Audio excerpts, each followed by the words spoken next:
2 dakika geçti, 3 dakika geçti. Yani 2 dakika bir şey olmaz. Ne olacak? Her neyse bu maşın oyunu hiç oynamamış ha. Bakalım görəsən oyun deyirəm, ne maşınlar var. BMW daha var. BMW markasına oxşuyur. BMW oxşuyur ama. Abi bu Amerikan oyunu çıx oyunda.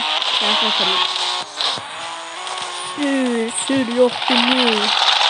Mürəkkəb. Bu nədir bu? Ya maşının sesi çok önemli dedim. Bu nerede var?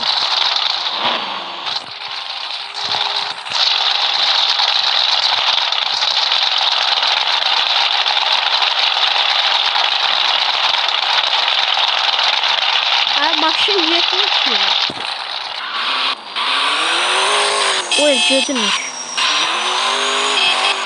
Signal verin biraz. Ay bile. Sürene oldu. Bu ne? Oy bu ne? Sürene olmalıydı gaga. Sürene. Ne var? Ne var? Ne böyle? Yüze çıktı. Yüze çık. Yüze çık. Yüze çık. Yüze çık. Yüze çık yüze. Yüze çık. İşte yüzde bir tane iki teker. Hoppa. İki teker kaldıramadı. Hoppa. Bir tane bile. Yani bu bir tane böyle. Edebilirsen böyle. Seninle ben darım. Hoppa. Hop. Bir tane böyle. Bir tane de riski formuz. Hoppa. Nasıl ağladı değil mi? Hoppa.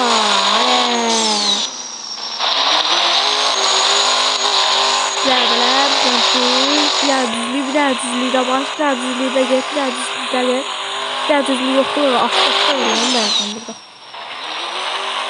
Hop bir tane böyle. Bir tane riski formuz. Yolun sonundan gittim. Arkaya niye gitmiyor ki? Arkaya gitmiyor.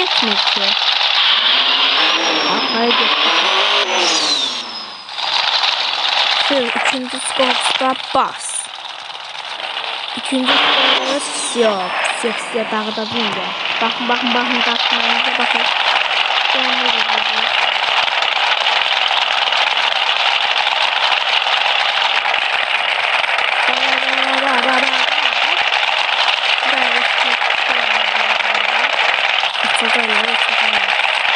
Böyle 3.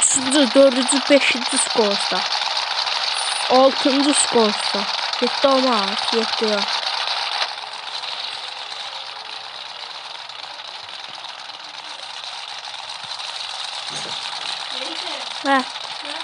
Şimdi burada böyle çekin. Hoppa.